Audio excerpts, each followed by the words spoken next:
Hi, my name is Travis Schilling, and I'm with the McNally Smith College Music Bass Department.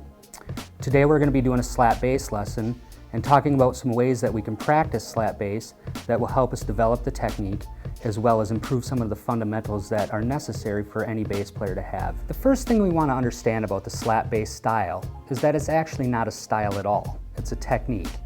It's not a style in the sense that blues is a style or jazz is a style.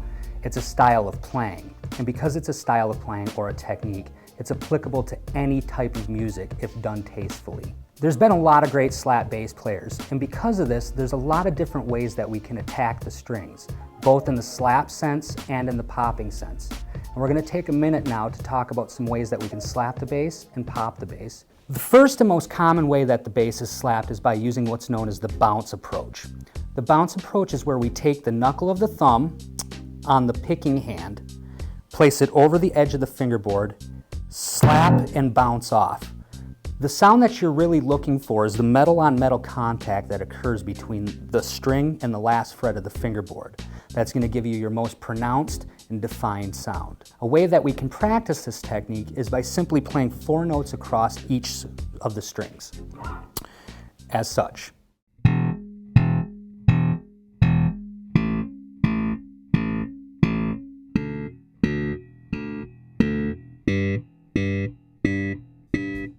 Now you might have noticed when I got up to the higher strings on the D and the G string, my tone kind of thinned out a little bit. This is because there's simply not enough string mass there to accommodate the bounce technique. And that's where the second way that I approach slapping and popping comes into play. And that's what I refer to as the strike through. That's where we strike through the string in a downward motion with the corner of the thumb, letting our thumb come to rest on the adjacent string. Now I'm going to take that same exercise and demonstrate it with the strike through.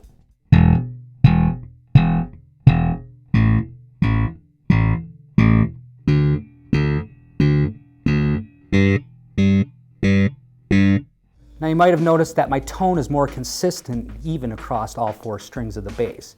Now neither one of these approaches, either the bounce or the slap, is more relevant than the other. It's actually a combination of both of them that are going to help you achieve the best slap sound in your playing. Now the other side of the technique is the popping, okay? Now the popping occurs by simply reaching under the string and pulling out, letting the string snap back against the fingerboard. Now a lot of times popping is generally relegated to the D and the G string, but that's not to say that you shouldn't be able to pop on the E or the A string. So what I'd like you to do now is take the previous exercise that we did from slapping, but do it with popping as such.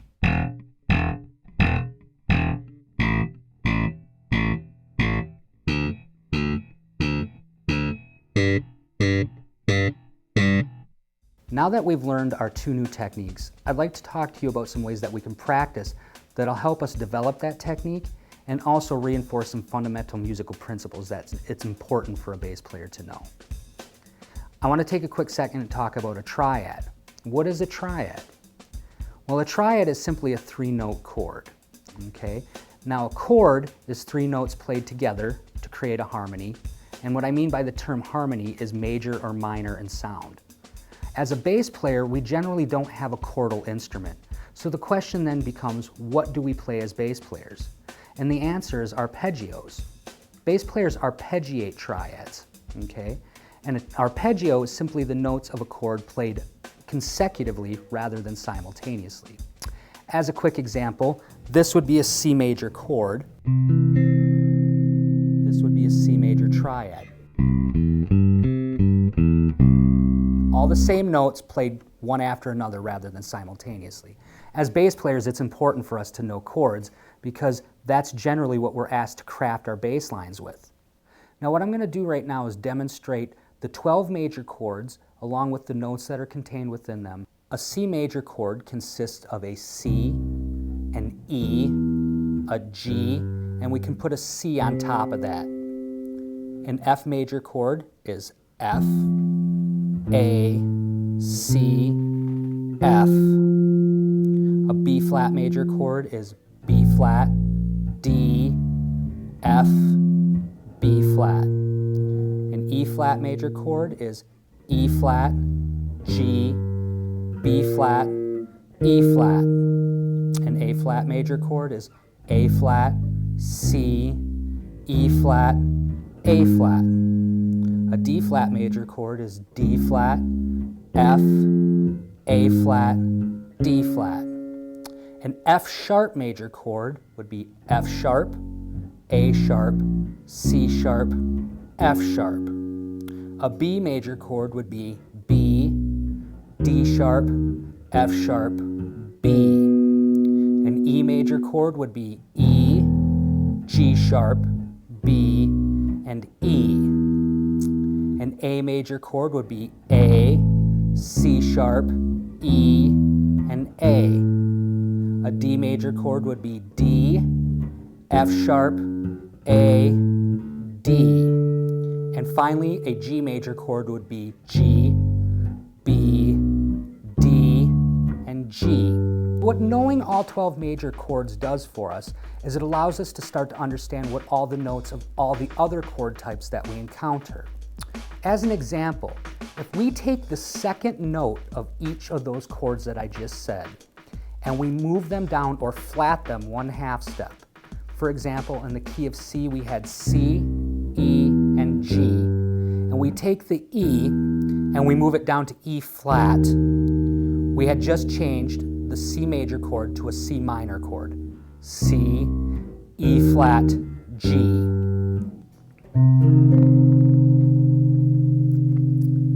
If a bass player, or any musician for that matter, has a good understanding of both the major triad and the minor triad, chords will start to make more sense to them much quicker and much more easily. As I said earlier in the lesson, the technique of slap bass should never dictate what we're able to play as a musician. And because of this, what I'm asking you to do now is to practice both those major and those minor triads, but using the new techniques that you've learned. They can be very simple, as in this, C major, or with the strike through, or even with pops. Going through the entire note order that I did before, I strongly suggest that you practice the slaps and the pops using your major and minor triads. Once they've become comfortable, you feel like you know all the notes of them and the techniques have settled into your hand a little bit, you can try doing the same thing with a little bit of groove to it.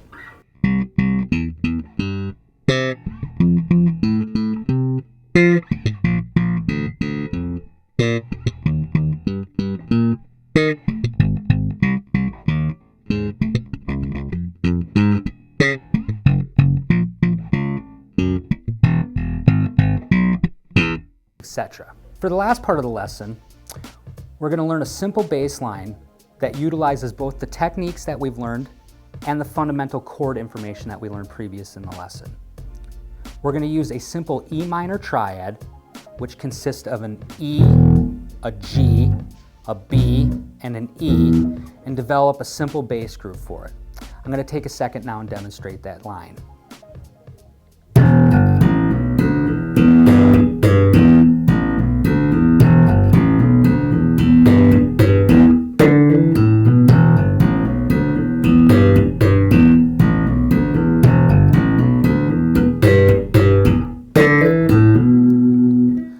Now let's break that line down and look at what's really going on there.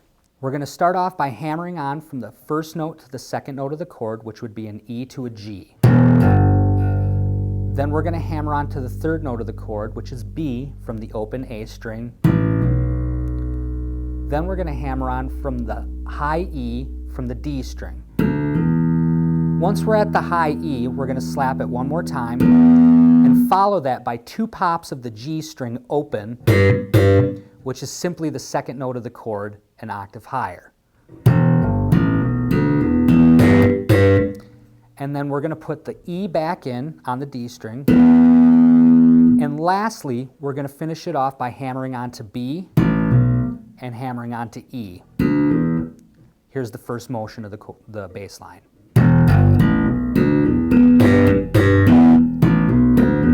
One more time.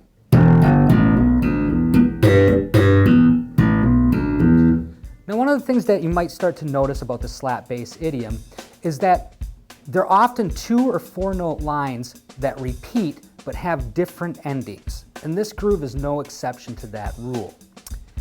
The next part of the bass line is exactly the same as the first, with the exception of, instead of finishing it off with a hammer-on from A to B